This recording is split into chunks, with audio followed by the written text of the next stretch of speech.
Vamos lá, vamos continuar agora com o capítulo 16, tá bom? Eu ainda tenho mais de 100 páginas para ler, então provavelmente eu vou ter que dividir de novo, tá? Capítulo 16, Deus Trino. E Deus disse: façamos o homem à nossa imagem, de acordo com a nossa semelhança. Dominem eles sobre os peixes do mar, sobre as aves do céu, sobre os grandes animais e todas as feras da terra, e sobre todos os pequenos seres viventes que se movem rente ao chão. Deus, portanto, criou os seres humanos à sua imagem, à imagem de Deus os criou. Macho e fêmea os criou. Gênesis 1, versículo 26 ao 27. Tendo descoberto a Deus como a essência da nossa consciência de ser, e esta realidade incondicionada e imutável, o eu sou, sendo o nosso único Criador, vejamos agora por que a Bíblia registra uma trindade como criadora do mundo. No versículo 26 do primeiro capítulo de Gênesis, se afirma: E disse Deus, façamos o homem à nossa imagem. As igrejas se referem a essa pluralidade no discurso, destacando a presença de três presenças no momento da criação: um Deus Pai, um Deus Filho e Deus Espírito Santo. A relação existente entre o Pai, o Filho e o Espírito Santo, elas nunca tentaram explicar, pois elas ficam às escuras no que se diz respeito a este mistério. Ou não, né? Eles sabem e não querem falar. O Pai, o Filho e o Espírito Santo são três aspectos ou condições da consciência incondicionada da existência, o que chamamos de Deus. A consciência de ser, a consciência da existência, precede a consciência de ser algo. Essa consciência incondicionada, que precede a todos os estados da consciência, é Deus, o Eu Sou. Os seus três aspectos condicionados ou as suas três divisões de si mesmo podem ser melhor descritos desta maneira.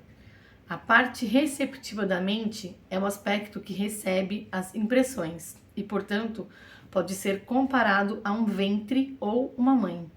A parte que faz essa impressão é o macho, ou o aspecto impressor, é, portanto, conhecido como pai.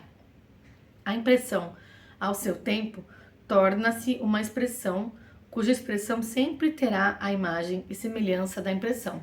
E, portanto, esse aspecto objetivado é chamado de filho, que dá testemunho de seu pai e mãe.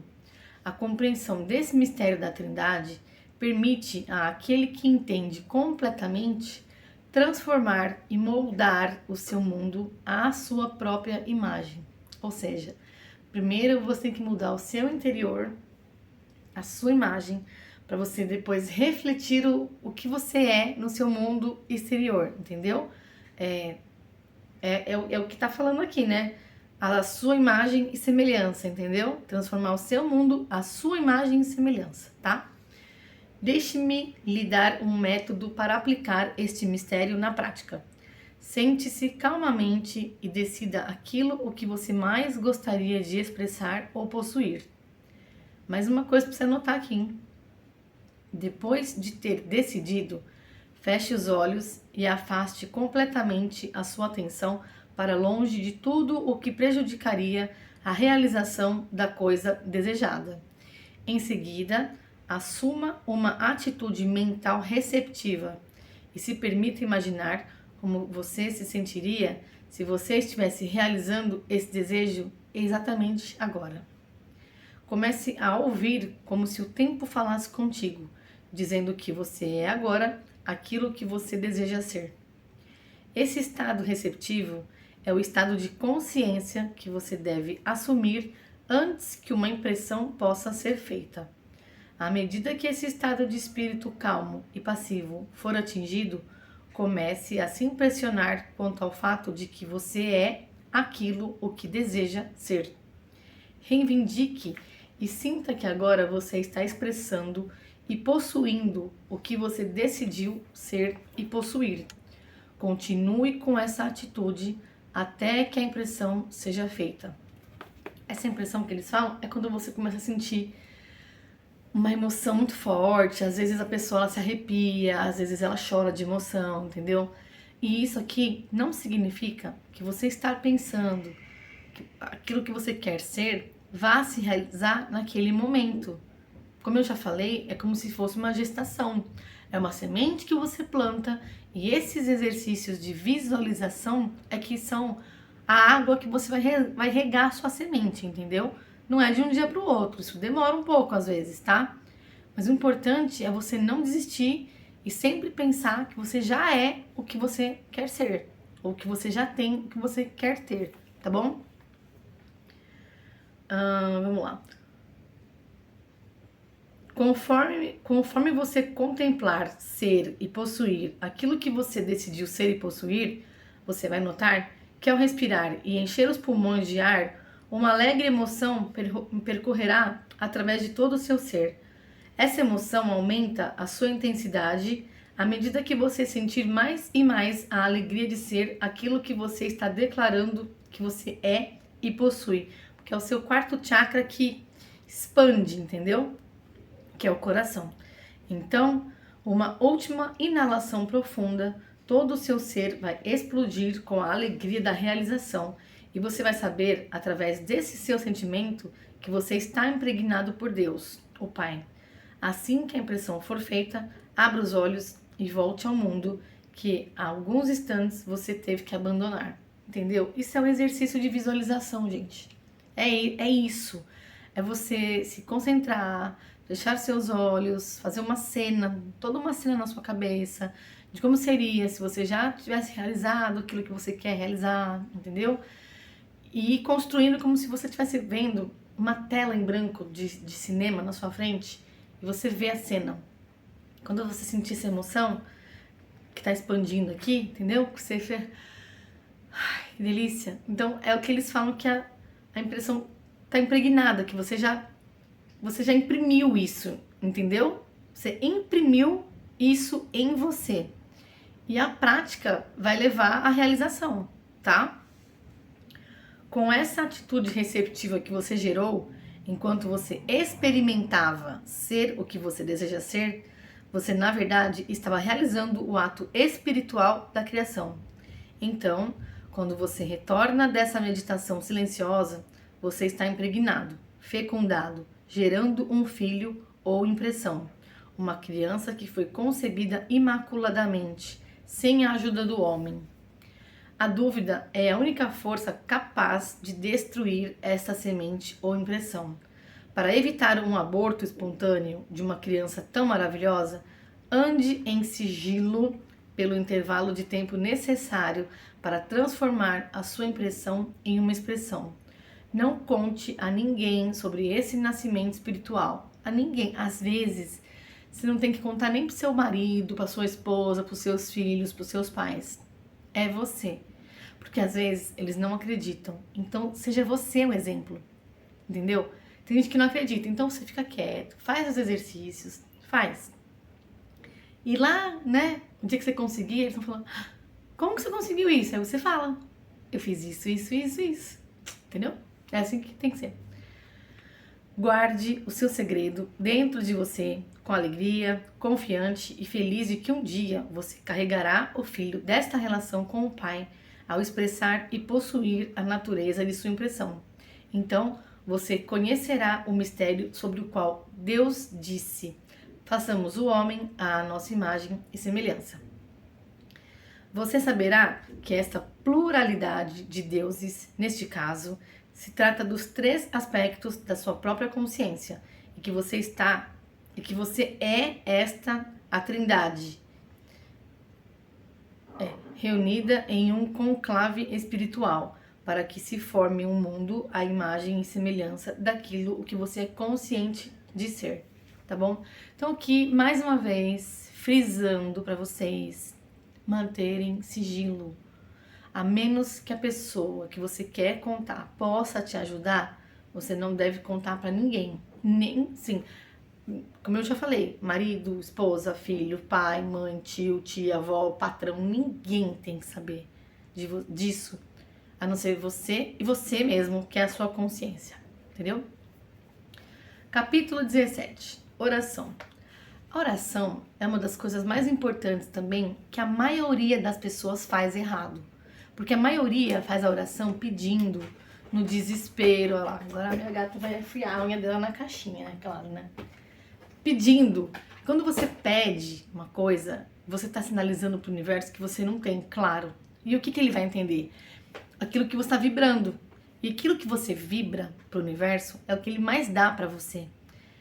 Entende que você não tem que fazer uma oração pedindo e sim agradecendo? É a mesma coisa aqui, ó.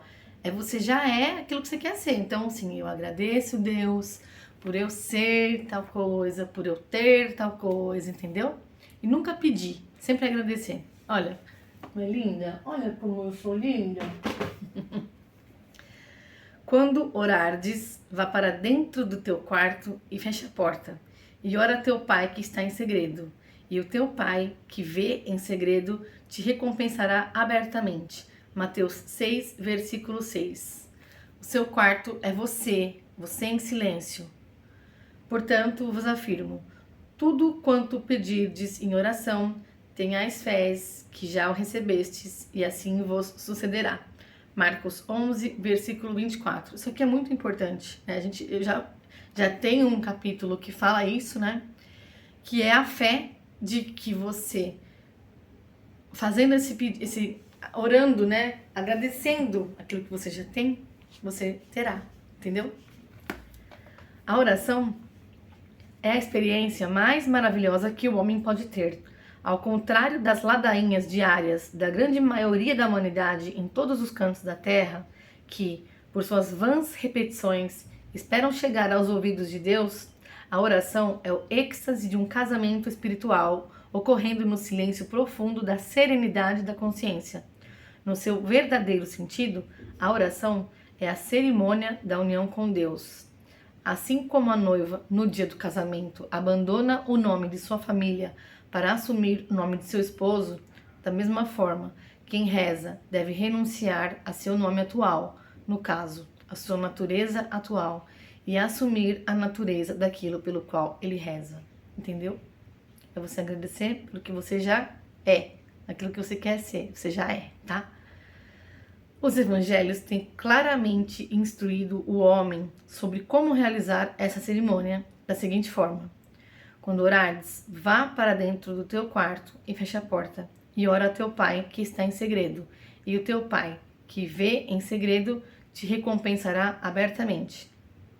Ir para dentro do quarto é o mesmo que entrar em uma suíte nupcial. Assim como ninguém, além da noiva e do noivo, tem permissão para entrar em um quarto tão sagrado quanto a suíte nupcial na noite da cerimônia de casamento, da mesma forma, ninguém, além daquele que reza e aquele a quem a oração é feita, podem ser autorizados a entrar no quarto no momento sagrado da oração. Assim como a noiva e o noivo, ao entrar na suíte nupcial com segurança, fecham a porta para o mundo exterior. Então também aquele que entra no momento sagrado da oração deve fechar completamente as portas dos sentidos e deixar o mundo de fora, assim como todas as coisas que o cercam. Isso só é possível quando você desvia completamente a sua atenção para longe de todas as coisas que diferem daquilo com que agora você se relaciona, que é o objetivo do seu desejo, né? A segunda fase dessa cerimônia espiritual é definida nas palavras: tudo quanto pedirdes em oração, tenhais fés que já o recebestes, e assim vos sucederá. Conforme você contemplar com alegria e ao ser possuído por aquilo que você deseja ser e possuir, você terá completado esta segunda etapa e, portanto, terá realizado espiritualmente as etapas do casamento e da geração. A atitude receptiva da mente no momento da oração ou do contemplamento pode ser comparada à noiva ou a um ventre. Por isso, este é um aspecto da mente que recebe as impressões. Aquilo que você contempla ser é o noivo, e por isso ele tem o nome ou a natureza que você terá que assumir na cerimônia, e, portanto, é ele quem faz a impregnação. Assim, você tem que abrir mão do seu nome ou sua natureza atual para assumir o nome ou a natureza do seu desejo. Eu sou Marcela Próspera, entendeu? Tomado pela sua contemplação e tendo assumido o nome e a natureza da coisa contemplada, todo o seu ser se emociona com a alegria de ser o que você deseja. Esta emoção que atravessa todo o seu ser, à medida em que você se conscientiza do seu desejo, é a prova de que você está tanto casado quanto impregnado. Quando você retornar dessa meditação silenciosa, a porta do mundo que você deixou para trás será aberta uma vez mais. Mas dessa vez, você retornará para o mundo como uma noiva grávida. Você retornará totalmente mudado, embora ninguém, além de você, saiba deste maravilhoso romance. Porém, o mundo verá, em muito pouco tempo, os sinais de sua gravidez, pois você começará a expressar aquilo que você sentiu-se ser no momento da sua oração, entendeu? É o que eu falei. Se você não falar nada para ninguém, uma coisa que você quer muito, porque as pessoas não acreditam em você, elas vão começar a ver a sua mudança, entendeu? Você não precisa falar nada, elas vão ver, tá? A mãe do mundo, ou a noiva do Senhor, é propositalmente chamada de Maria, ou água, pois a água perde a sua identidade quando ela assume a natureza daquilo com o que ela se mistura. Maria, da mesma forma, é o aspecto receptivo da mente, que deve perder sua identidade para poder assumir a natureza da coisa desejada. Apenas quando se está disposto a abandonar a sua identidade e atuais limitações é que alguém pode se tornar aquilo que se deseja ser. A oração é a fórmula pela qual tais separações e casamentos são realizados. Se dois dentre vós concordarem na terra em qualquer assunto sobre o qual pedirem, isso lhes será feito por meu Pai que está nos céus. Mateus 18, versículo 19. Os dois concordando são você, que é a noiva, e o objeto do seu desejo, o noivo. Quando esse acordo for realizado, um filho, dando testemunho desta união, irá nascer. Você começará a expressar e possuir o que você está consciente de ser. Orar, então, é reconhecer-se ser aquilo que você deseja ser, ao invés de suplicar a Deus pelas coisas que você deseja. Entendeu? Não suplique, agradeça, porque você já é, você já tem, tá? Todos os dias, milhões de orações não são atendidas, porque o homem reza para um Deus que não existe. Se a sua consciência é Deus, então você deve primeiro buscar nela aquilo o que você deseja e assumir a consciência desta qualidade desejada. Somente quando isso for feito, as suas orações serão respondidas. Ser consciente de ser pobre enquanto se ora por riqueza lhe trará a consciência daquilo que você está consciente de ser, ou seja, pobreza. As orações, para serem bem-sucedidas, devem ser afirmações e declarações. Assuma a consciência positiva daquilo que você deseja. Com o seu desejo definido, calmamente vá para dentro e feche a porta. Entregue-se ao seu desejo. Sinta-se ser um com ele. Permaneça nessa convicção até que você tenha absorvido a sua natureza e o seu nome, ao declarar e sentir-se ser e possuir aquilo que você deseja. Quando você emergir em um momento de oração, você deve fazê-lo consciente de ser e possuir aquilo que até então você apenas desejava. Capítulo 18. Os 12 discípulos. Jesus, tendo chamado os seus 12 discípulos, deu-lhes poder para expulsar espíritos imundos e curar todas as doenças e males. Mateus 10, versículo 1.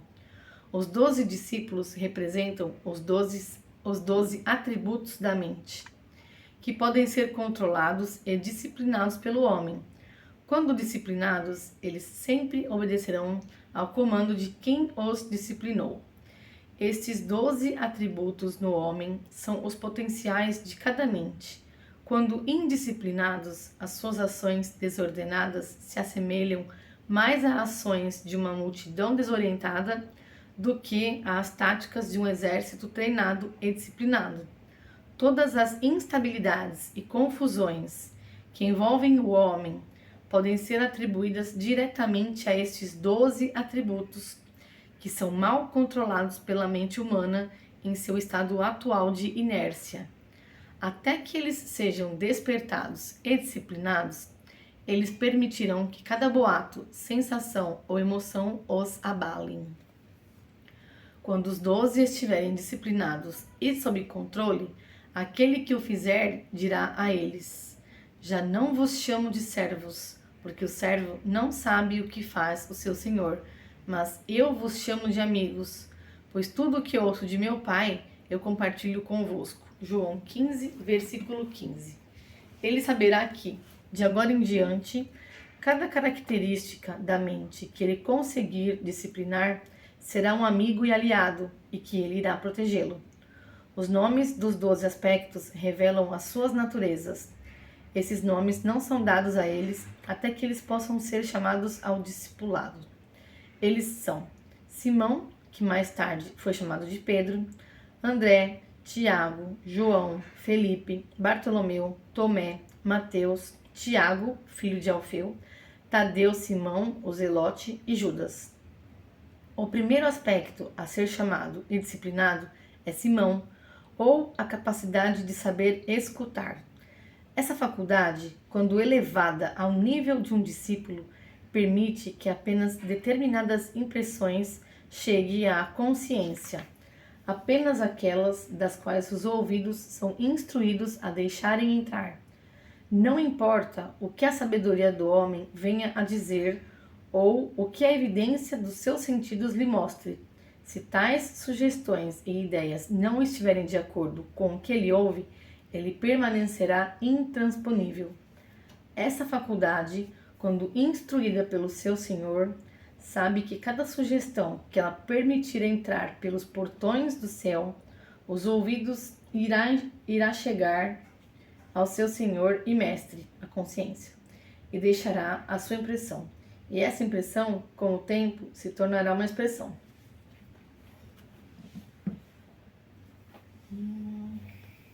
A instrução para Simão é que ele garanta que somente visitantes dignos e honrosos entrem no templo do Senhor, a consciência. Nenhum erro seu passará por despercebido e nem será escondido de seu mestre, pois cada expressão na vida mostrará ao seu Senhor quem ele consciente ou inconscientemente recebeu. Quando Simão se mostrar ser um discípulo fiel e verdadeiro através do seu trabalho, em seguida ele receberá o sobrenome de Pedro, ou Pedra, o discípulo impassível, que não pode ser subornado ou coagido, não importa qual seja o visitante.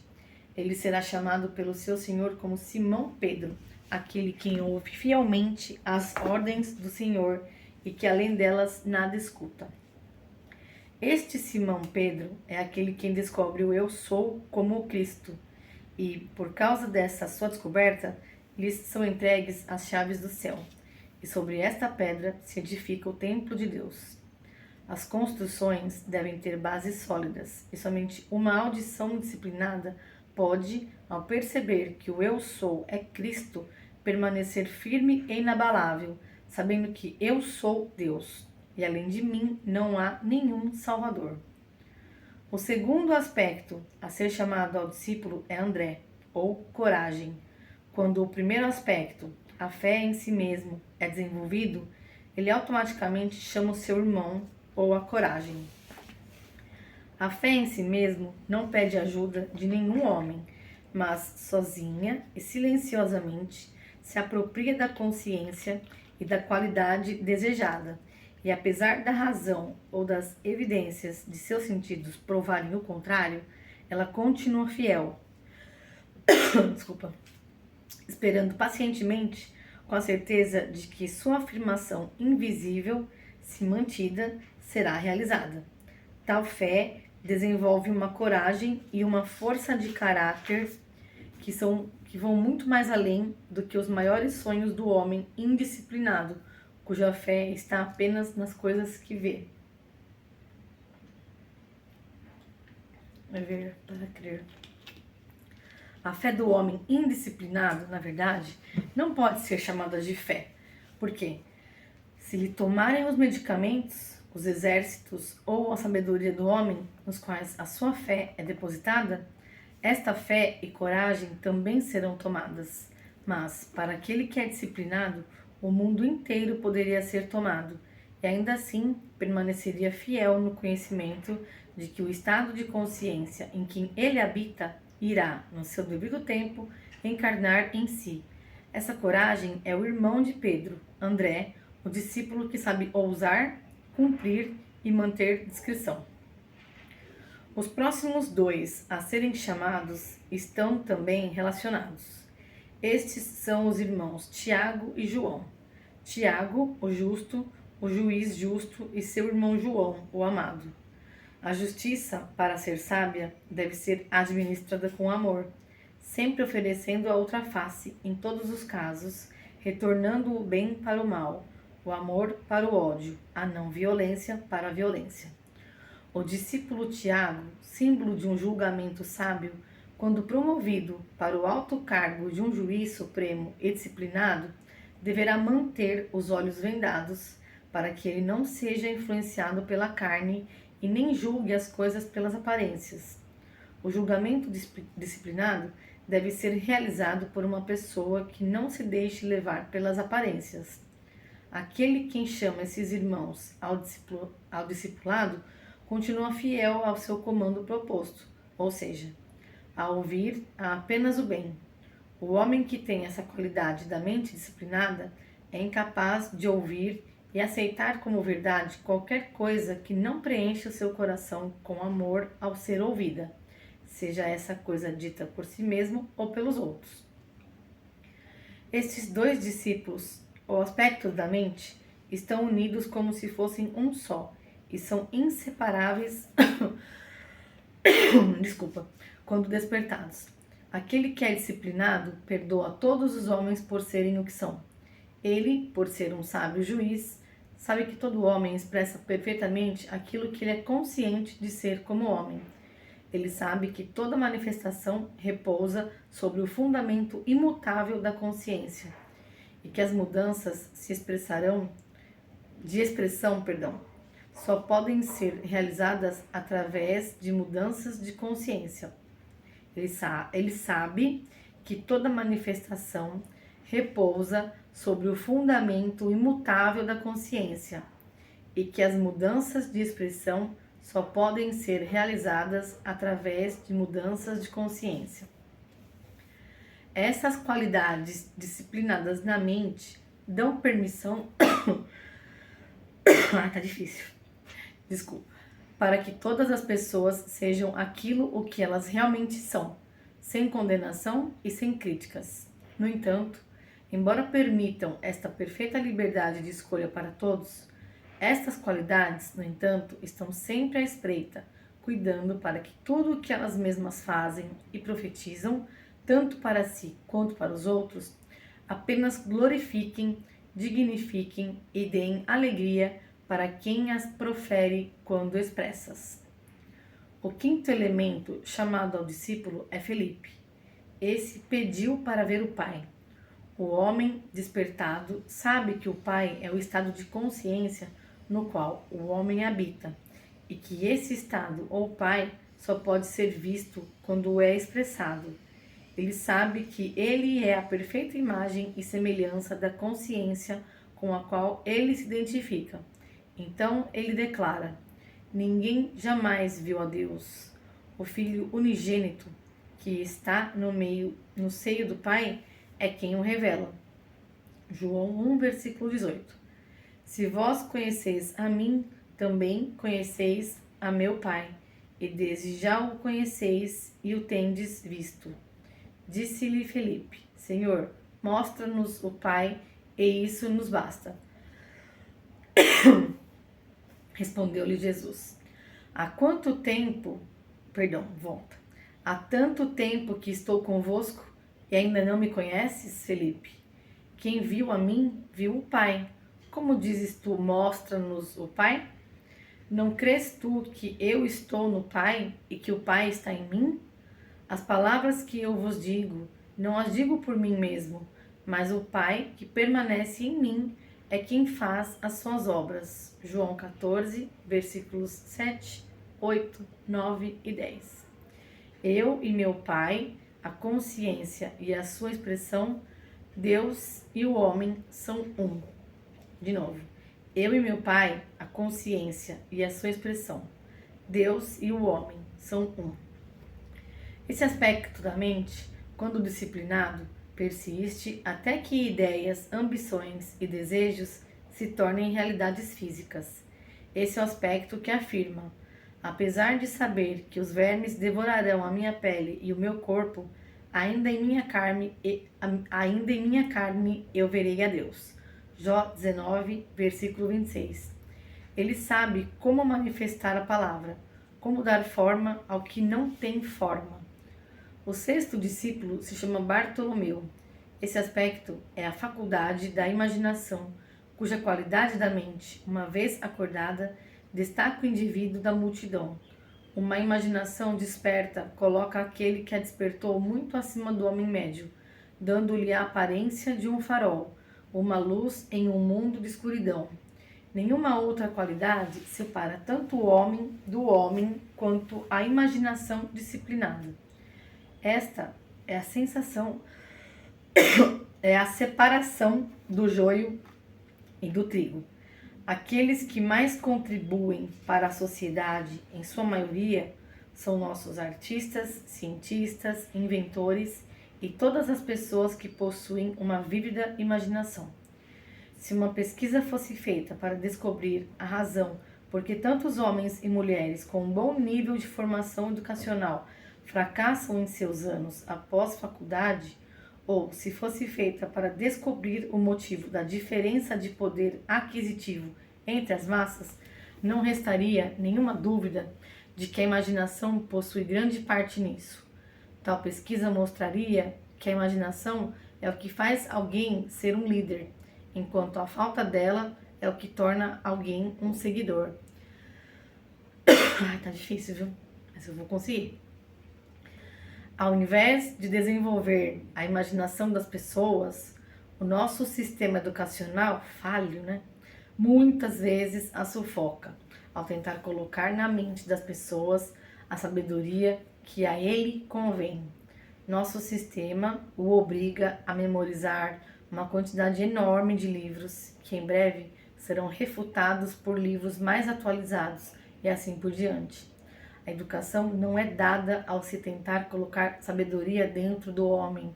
Seu propósito, na verdade, é extrair e revelar a sabedoria que está latente dentro dele. Você, leitor, convoque a Bartolomeu para o discipulado, pois apenas quando essa qualidade se juntar ao discipulado, você terá a capacidade de conceber ideias que irão te levar além das limitações do homem comum.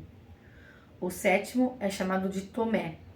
Essa qualidade, quando disciplinada, duvida ou nega a todos os rumores e sugestões que não estejam em harmonia com o que Simão Pedro tenha sido ordenado a deixar entrar.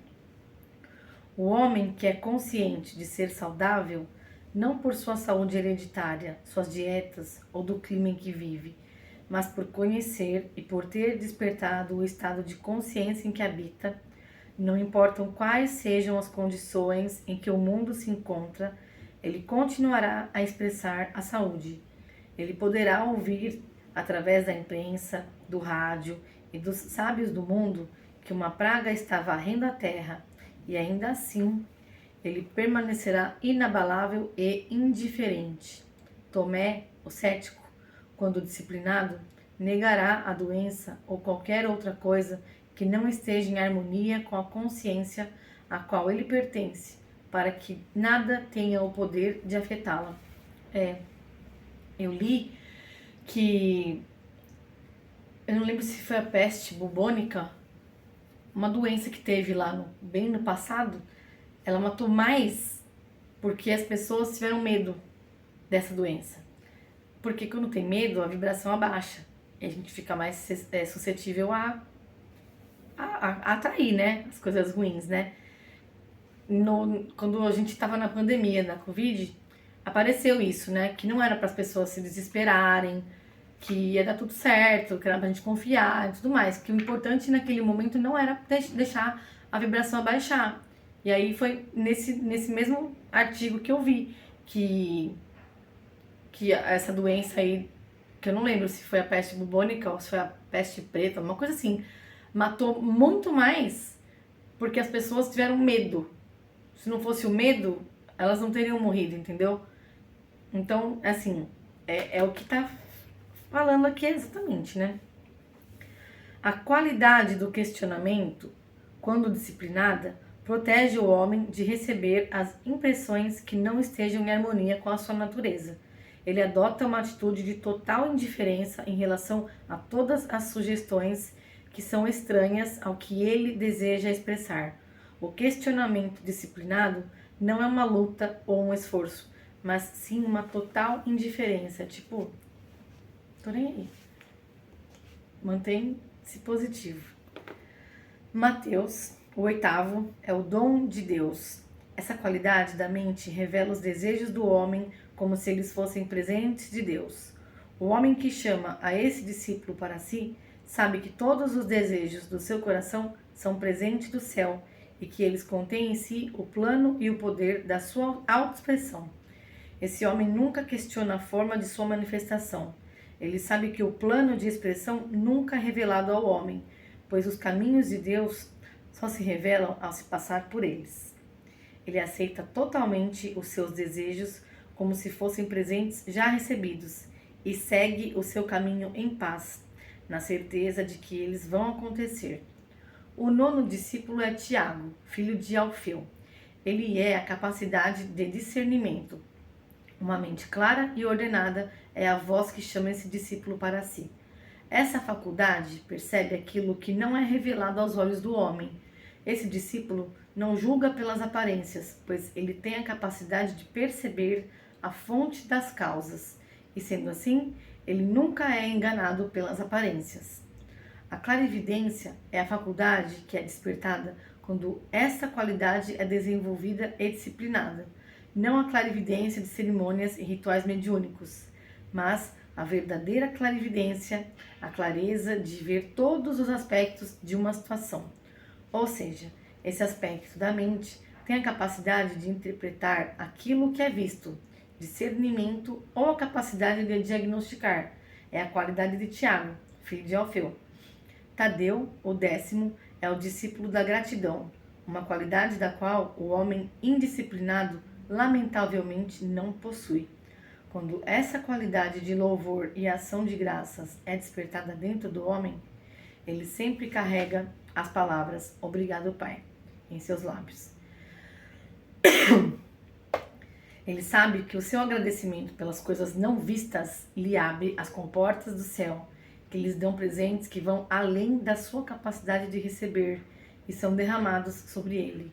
O homem que não é grato pelas coisas que recebe não se torna um bom candidato a receber muitos presentes de uma mesma fonte.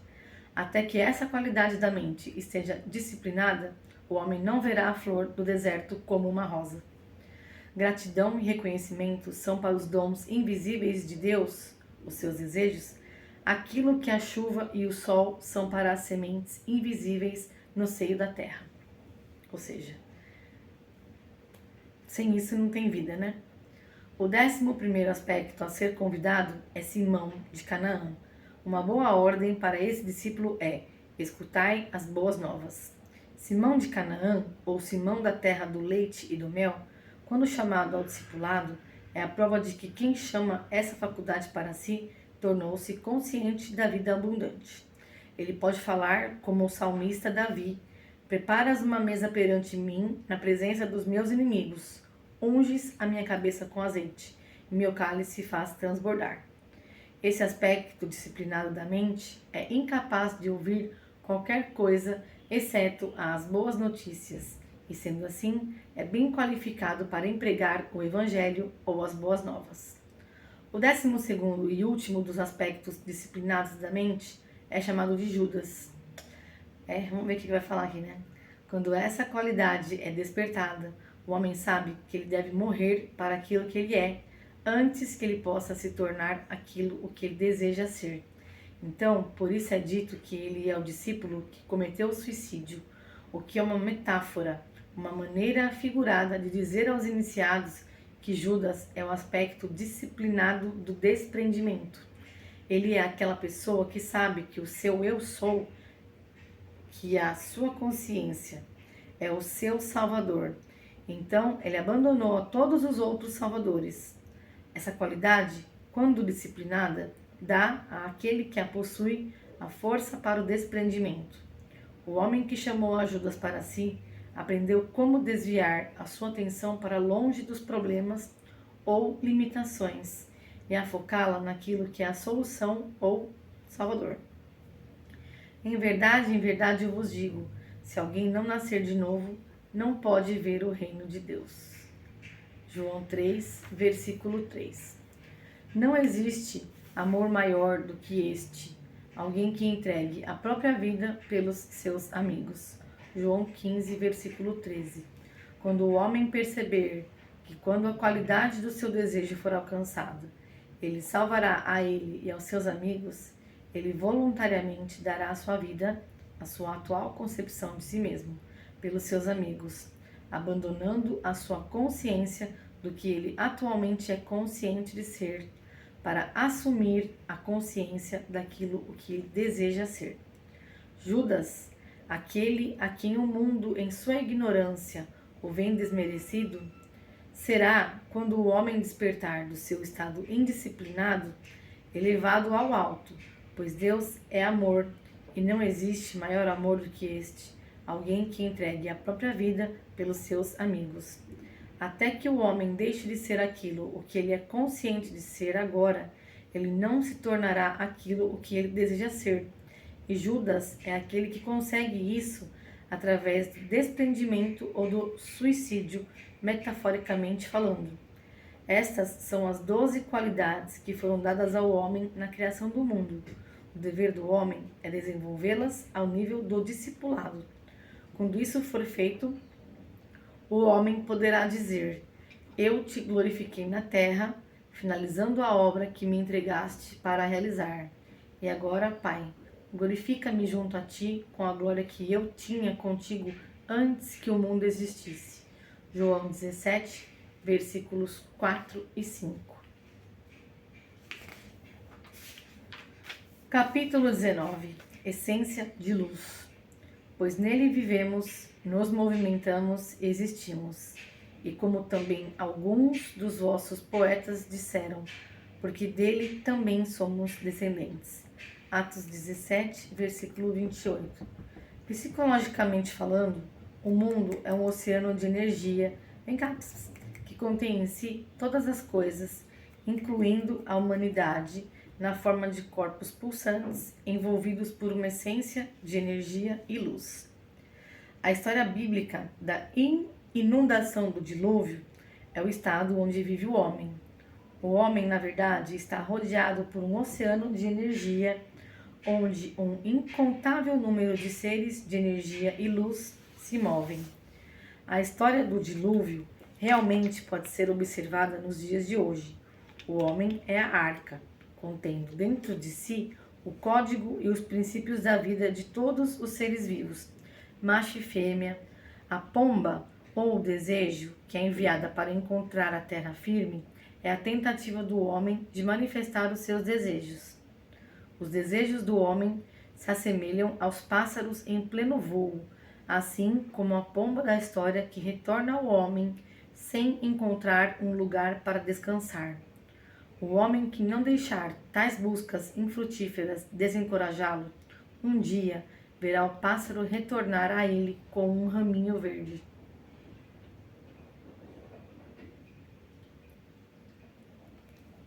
Depois de assumir a consciência da coisa desejada, ele será convencido de que ela existe e ele vai saber e sentir que ele é aquilo que conscientemente se apropriou, mesmo que isso ainda não seja confirmado pelos seus sentidos.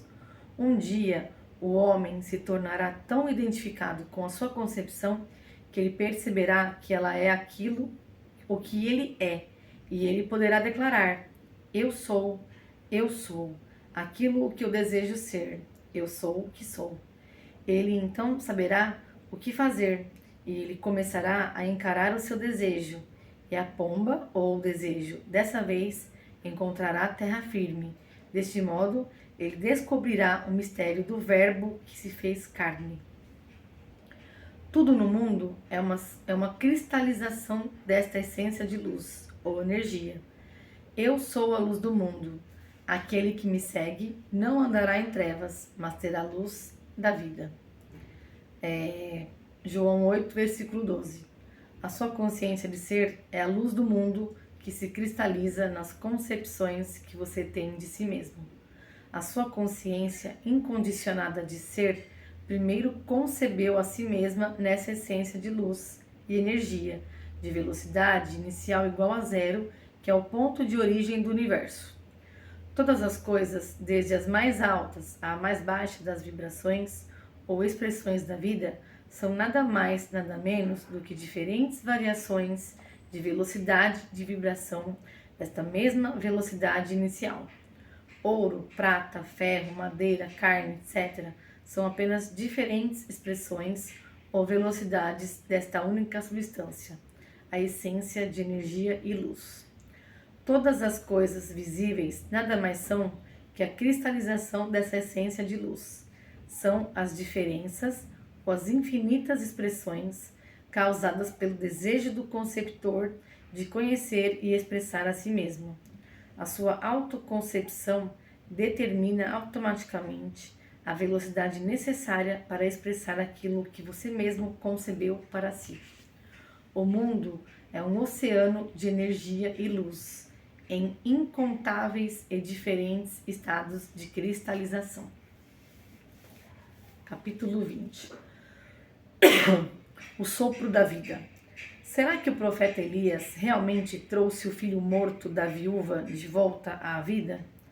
Esta história, juntamente com todas as outras histórias da Bíblia, é um drama psicológico que ocorre na consciência do homem. A viúva simboliza cada homem e mulher no mundo. A criança morta representa os desejos frustrados e as ambições do homem, enquanto o profeta Elias simboliza o poder de Deus no homem ou a sua consciência de ser. A história nos diz que o profeta tomou o filho morto do colo da viúva e o levou para um quarto superior. Ao entrar nesse quarto superior com a criança, ele fechou a porta por detrás deles e, colocando a criança em cima de uma outra cama, ele soprou vida sobre ela. Em seguida, retornou de volta à mãe, entregou-lhe o filho e disse: Mulher, teu filho vive. Os desejos do homem podem ser simbolizados como uma criança morta. O simples fato dele desejar algo já é uma prova de que a coisa desejada ainda não é uma realidade viva em seu mundo. Ele tenta de todas as formas possíveis cuidar para que esse desejo vire realidade, para torná-lo vivo, mas por fim ele percebe que todas as tentativas são em vão. Diferentemente do profeta, a maioria dos homens não está ciente da existência do poder infinito que existe dentro de si. Eles permanecem impotentes com a criança morta em seus braços, não percebendo que a existência do desejo em si é a própria indicação positiva de que existem infinitas possibilidades para sua realização. Deixe o homem reconhecer que a sua consciência é o profeta que dá vida a tudo o que ele está consciente de ser, e ele fechará a porta dos seus sentidos perante o seu problema e fixará a sua atenção exclusivamente sobre aquilo que ele deseja, sabendo que ao fazê-lo, os seus desejos certamente serão realizados. Ele descobrirá que este reconhecimento é o sopro da vida, pois ele irá perceber que, conforme ele conscientemente declarar para si que ele agora expressa ou possui tudo o que ele deseja ser ou possuir, ele estará soprando o sopro da vida sobre o seu desejo. A qualidade declarada na forma de desejo, de uma forma desconhecida para ele, começará a desenvolver-se para se tornar uma realidade viva em seu mundo. Sim, o profeta Elias vive para sempre com a consciência infinita do homem. A viúva é a sua consciência limitada e a criança é aquilo que deseja ser. Daniel na cova dos leões, capítulo 21. Teu Deus, a quem tu continuamente serves, ele te livrará. Daniel 6, versículo 16. A história de Daniel é a história de cada homem. Está escrito que Daniel, quando ficou preso na cova dos leões, deu as costas às feras famintas e, com a sua visão voltada para uma luz que vinha de cima, ele orou para o único Deus. Os leões, que estavam propositadamente famintos para o banquete, mantiveram-se impotentes, sem ferir o profeta. A fé de Daniel em Deus era tão grande que finalmente trouxe a sua liberdade e a sua nomeação a um alto cargo do governo de seu país. Essa história foi escrita para você, para instruí-lo na arte de libertar-se de qualquer problema ou prisão do mundo. A maioria de nós, nos encontrando na cova dos leões, nos preocuparíamos apenas com os leões. Não pensaríamos em nenhum outro problema no mundo a não ser os leões. E ainda assim, Daniel virou as costas para eles, olhou na direção da luz, que era o seu Deus. Se seguirmos o exemplo de Daniel, quando ameaçados por qualquer ameaça terrível, como leões, pobreza ou doença, se como Daniel nós conseguirmos voltar a nossa atenção para a luz que é Deus, nossas soluções seriam simples dessa mesma forma. Por exemplo, se você fosse aprisionado, ninguém precisaria lhe dizer que você deveria desejar por liberdade. Liberdade, ou melhor, o desejo de ser livre seria automático. O mesmo seria verdadeiro se você ficasse doente, com dívidas ou em qualquer outra situação.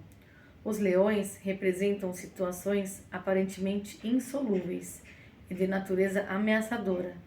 Cada problema produz automaticamente a sua solução na forma de um desejo de ficar livre do problema.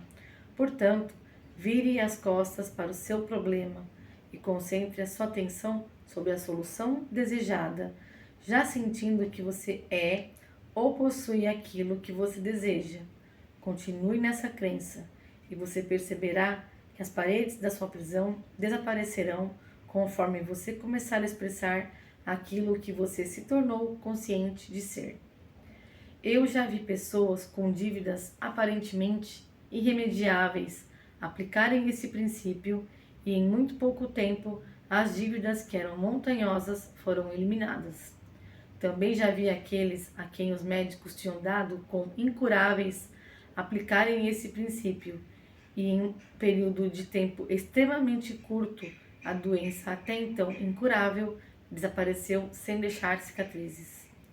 Olhe para os seus desejos como se fossem palavras de Deus e que cada uma dessas palavras profetiza aquilo que você é capaz de ser. Não se questione se você é digno ou não de realizar esses desejos. Aceite-os da maneira que eles se apresentam a você. Dê graças por eles como se eles fossem presentes. Sinta-se feliz e agradecido por ter recebido estes presentes tão maravilhosos e então siga o seu caminho em paz. Aceite o simples fato de que os seus desejos são como sementes férteis, semeadas em um solo preparado. Quando você semear o seu desejo em sua consciência como se fosse uma semente, confiando de que crescerá com todo o seu potencial, você terá feito tudo o que se espera de você. Ficar concentrado ou preocupado com a forma como essas sementes irão brotar é o mesmo que semear essas sementes férteis em um conflito mental e, portanto, irá impedi-las de amadurecer até o ponto certo da sua colheita. Lembra? Você vai plantar o seu desejo e só colocar coisas boas nele, sem duvidar. Porque se você tiver dúvida, se você ficar ansioso, essas coisas, aí você estraga, entendeu? Então você tem que confiar, né? Aqui, ó. Não fique ansioso ou preocupado quanto aos resultados. Os resultados se seguirão tão certo como a noite segue o dia. Tenha fé no seu plantio até que as provas se manifestem a você. Que assim será. Deixa eu beber água. Vamos lá. Espere um pouco mais com a consciência da coisa desejada. Então, de repente, e quando menos se esperar, a coisa desejada se tornará a sua expressão. É verdade.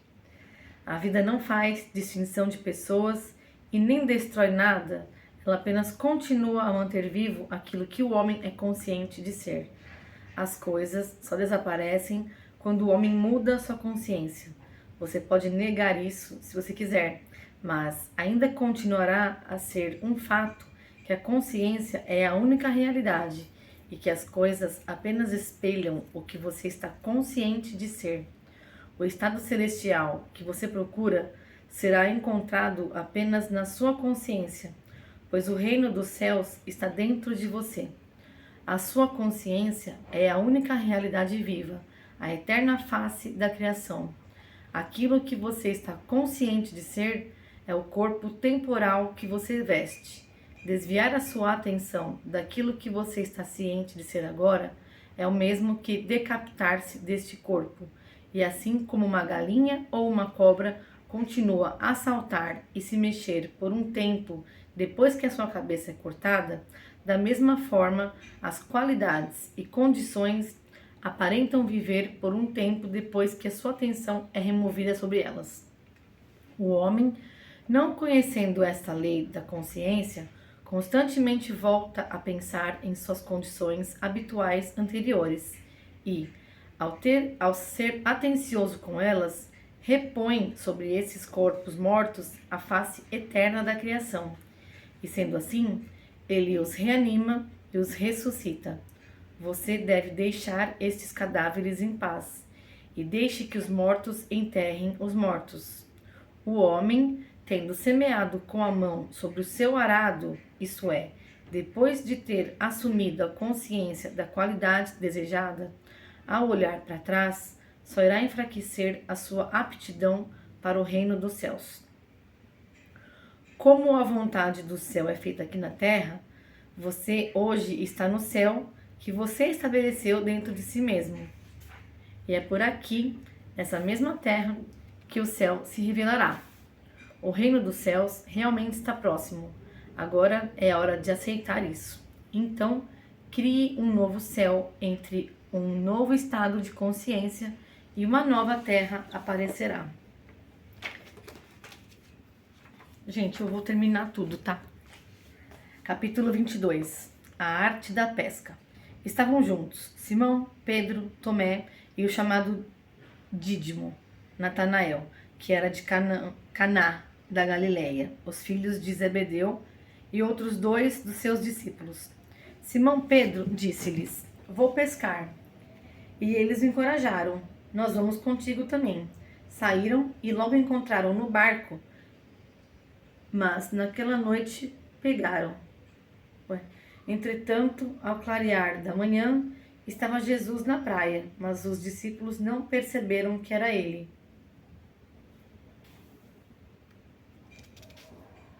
Jesus lhes perguntou: Filhos, tendes aí alguma coisa para comer? E eles lhe responderam que não. Disse-lhes ele: Lançai a rede à direita do barco e achareis. Lançaram-na, pois, e já não a podiam puxar por causa da grande quantidade de peixes. João 21, versículo 2 ao 6.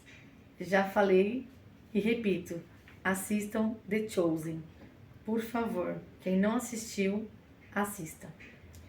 Está escrito que os discípulos pescaram a noite toda e não apanharam nada. Então Jesus apareceu em cena e disse-lhes para lançar as redes novamente. mas dessa vez para lançá-las do lado direito. Pedro obedeceu à voz de Jesus e, ao lançar suas redes mais uma vez nas águas, onde há apenas um momento antes estavam completamente vazias de peixes, as redes quase arrebentaram com tanta quantidade de peixes capturados. O homem, pescando durante toda a noite da ignorância humana, tenta realizar os seus desejos através de esforço e de luta, só para descobrir no final que a sua busca não é frutífera. Quando o homem descobre que a sua consciência de ser é Jesus Cristo, ele obedece à sua voz e a deixa guiar sua pesca. Ele lançará sua rede no lado direito e ele aplicará a lei da maneira correta, buscando o objetivo do seu desejo em sua consciência. Quando ele o encontrar, ele saberá que o seu desejo será multiplicado no mundo material. Aqueles que já tiveram o prazer de pescar sabem a emoção que se sente quando o peixe é pego na rede. A captura do peixe é seguida pela necessidade de trazê-lo até você, para que você finalmente o pegue e o veja com seus próprios olhos, depois de tirá-lo das águas. Algo semelhante ocorre na consciência do homem quando ele procura pescar pelas manifestações da vida. Os pescadores sabem que se quiserem pegar um peixe grande, eles devem pescar em águas profundas. E se você quer pescar por grandes realizações na vida, você deve deixar as águas rasas para trás, como seus muitos recifes e barreiras, e deve lançar-se nas águas profundas, onde se pescam os grandes peixes. Para capturar as grandes manifestações da vida, você deve entrar nos estados mais livres e mais profundos da consciência, pois somente nessas profundezas é que residem as grandes expressões da vida. Aqui está uma fórmula simples para uma pesca bem-sucedida. Primeiro, anota, decida o que você é, que você quer expressar, o que é que você quer expressar ou possuir. Isso é essencial. Você definitivamente deve saber o que você quer da vida, antes que você possa pescar por isso. Depois que a sua decisão for tomada, desligue-se do mundo dos teus sentidos, tire a sua atenção do problema e foque apenas em ser, repetindo em silêncio, mas com sentimento. Eu sou aquilo que você deseja ser, entendeu? Eu sou próspero, eu sou rica, eu sou a melhor funcionária do mês, eu sou o melhor funcionário do ano, eu sou o novo que você quiser. Eu sou o proprietário do carro tal, eu sou o proprietário do apartamento tal, da casa tal, tal lugar, entendeu? É isso, você já é, tá? Conforme a sua atenção for removida do mundo ao seu redor e for colocada sobre o eu sou, de tal forma que você se perca na sensação de simplesmente ser o que deseja, você vai se levantando a âncora que te prendia. Você vai se ver levantando a âncora que te prendia às águas rasas dos seus problemas. E sem esforço, você irá pôr-se a navegar em direção às águas profundas. O sentimento que acompanha este movimento é uma sensação de expansão. Você vai se sentir ascendendo e expandindo, como se na verdade você estivesse crescendo. Não tenha medo dessa experiência de crescente projeção, pois você não morrerá para nada, exceto as suas limitações. No entanto, as suas limitações só morrerão à medida em que você se afastar delas, pois elas somente vivem em sua consciência. Nessa consciência profunda ou expandida, você vai sentir-se ser uma força pulsante muito poderosa, tão profunda e tão rítmica quanto o oceano. Esse sentimento de expansão é o sinal de que você está agora nas águas profundas onde vivem e nadam os grandes peixes. Suponha que você decidiu pegar os peixes da liberdade e da saúde. Comece. nessa profundidade amorfa e pulsante de si mesmo, a pescar pelas qualidades ou estados de consciência das sensações. É você, né, vai pensando, eu sou livre, eu sou saudável, entendeu? Continue afirmando e sentindo-se ser livre e saudável, até que você possua a convicção de que você realmente é tanto livre quanto saudável. Conforme essa convicção nascer dentro de você, de tal forma que se elimine todas as suas dúvidas e que você sinta e saiba que você está livre das limitações do passado, você terá a certeza de que capturou esses peixes. A alegria que irá percorrer através de todo o seu ser, com a sensação de que você é aquilo que desejou ser, é igual à emoção do pescador quando ele captura o seu peixe. Agora vem a parte de tirar o peixe das águas, trazendo-o até você. Isso é feito quando se retorna ao mundo dos sentidos. Conforme você abrir os olhos sobre o mundo ao seu redor, a convicção e a consciência de que você está saudável e livre devem estar estabelecidas dentro de você, de maneira que todo o seu ser se incite de antecipação. Então, à medida em que você avançar através do intervalo de tempo necessário para que o que você sente, venha acontecer, você sentirá uma excitação secreta por saber que, em breve, aquilo que ninguém vê, mas que você sabe e sente que você é, será revelado. No momento quando você fielmente atingir essa consciência, sem perceber, você estará expressando e possuindo aquilo que você é consciente de ser ou possuir, experimentando assim, como pescador, a alegria de pescar um dos grandes. Agora vá e pesque as manifestações da vida. Lance as suas redes no lado direito. Vamos ver quantas páginas ainda faltam, meu Deus. Ai, faltam 40 páginas, não vai dar. Vai ficar muito longo o vídeo, tá? Vou separar de novo.